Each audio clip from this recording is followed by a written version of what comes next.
everyone. My name is Sandra Lilienthal, and I am an adult Jewish educator in South Florida.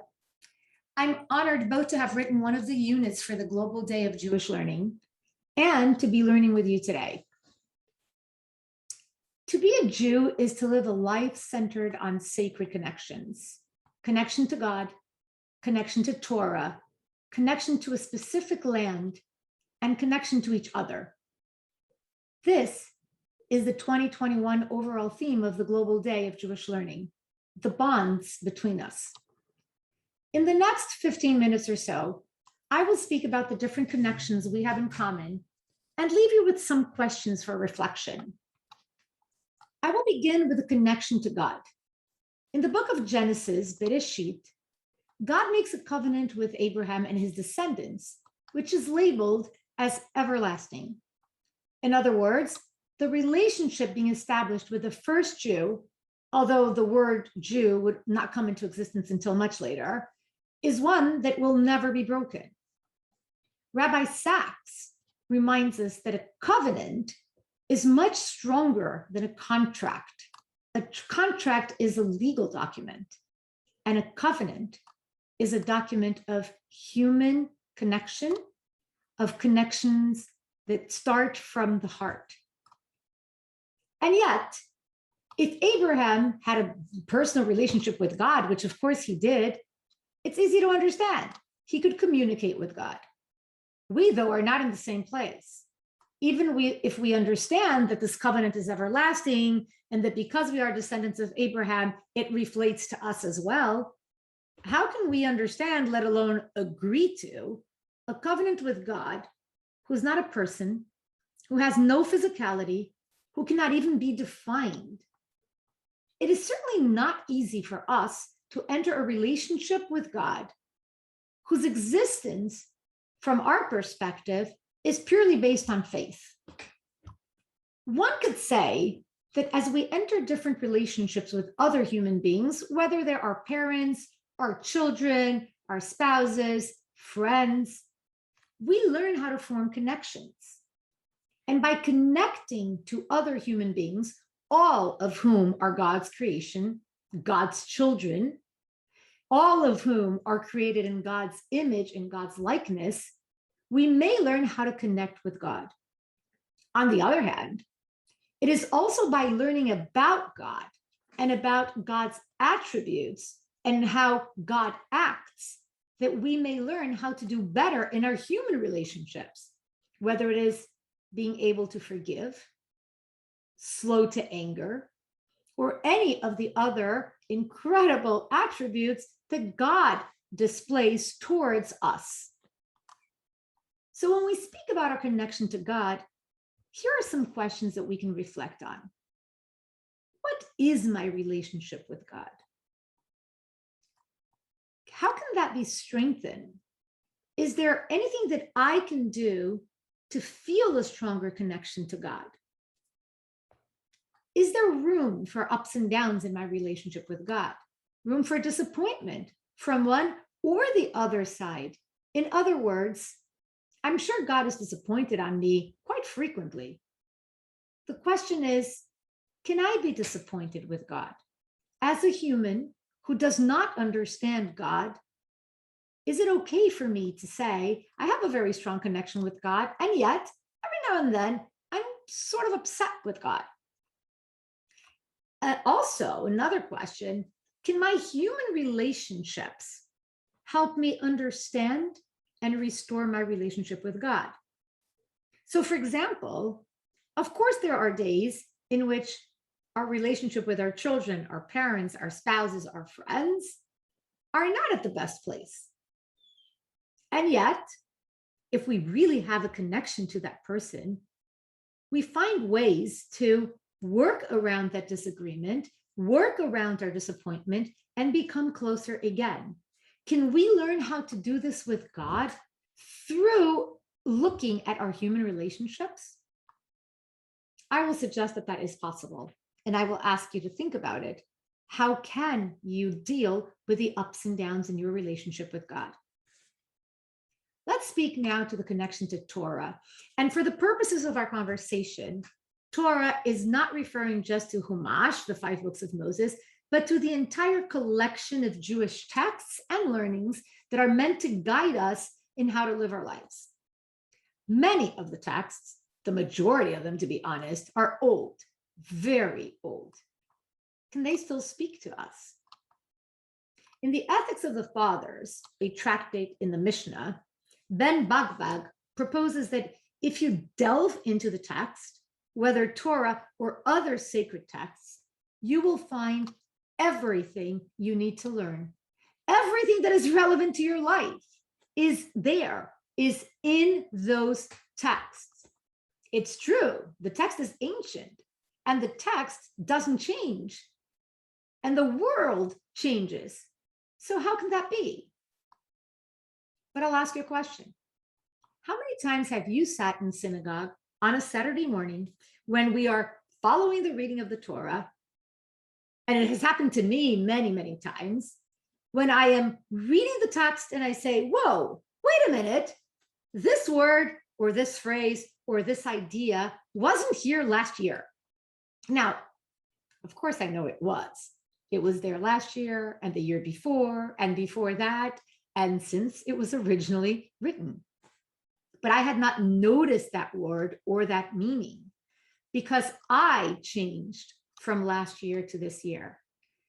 Because something that is happening to me at this moment made me understand and see myself reflected in the text. So engaging with our texts, having that connection with our texts over and over again is not just reading the same words and taking the same things out of it.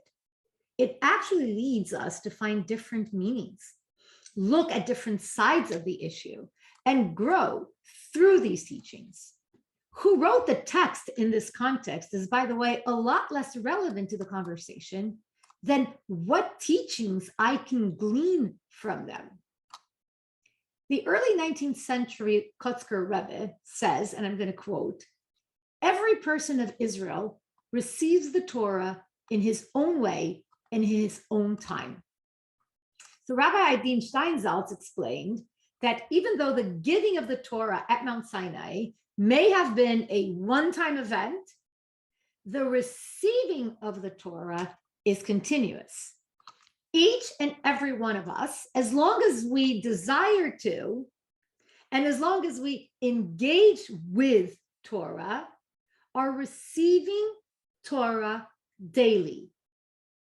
I would even point out that when we say the blessing, when a person is called up for an aliyah and says the blessing for the aliyah, we say, Baruch atah Hashem noten haTorah. Blessed is God who gives us the Torah in present tense. It is as if by hearing those words of Torah at that moment, I myself and everybody else who's around is receiving the Torah. Each and every one of us, as long as we want to engage with the texts, struggle with them, question them, dig deeper, are really participating in what is called an ongoing revelation. The feeling that the teachings of Judaism belong to us as much as they belong to our ancestors. And in this way, our connection to Torah is both personal and communal. Here I leave you with a couple of reflection questions. How do you engage with Jewish text?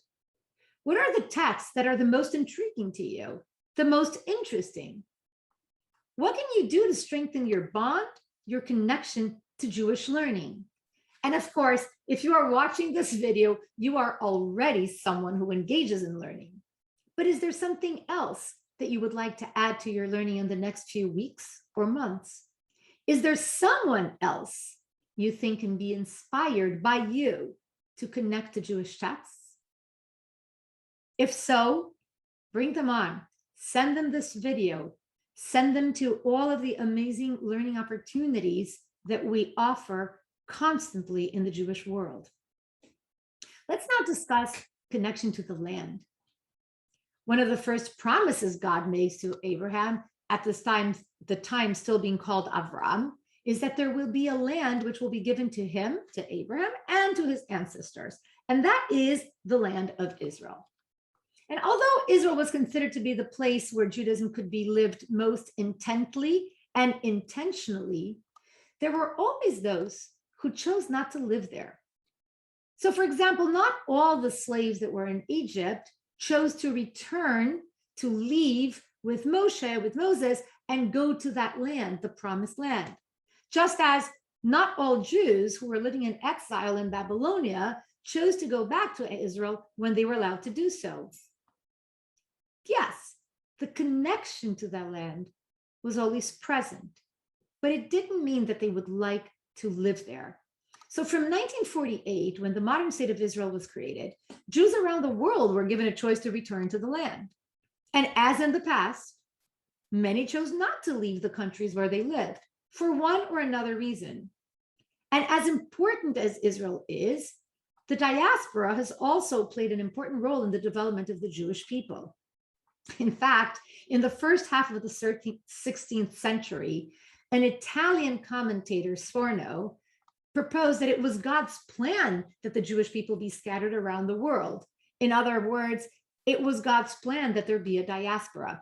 Interestingly enough, the reason he gave for this was that with all of the anti-Semitism that exists in the world, if one Jewish community would, God forbid, be destroyed, there would be many others around the world to carry the traditions.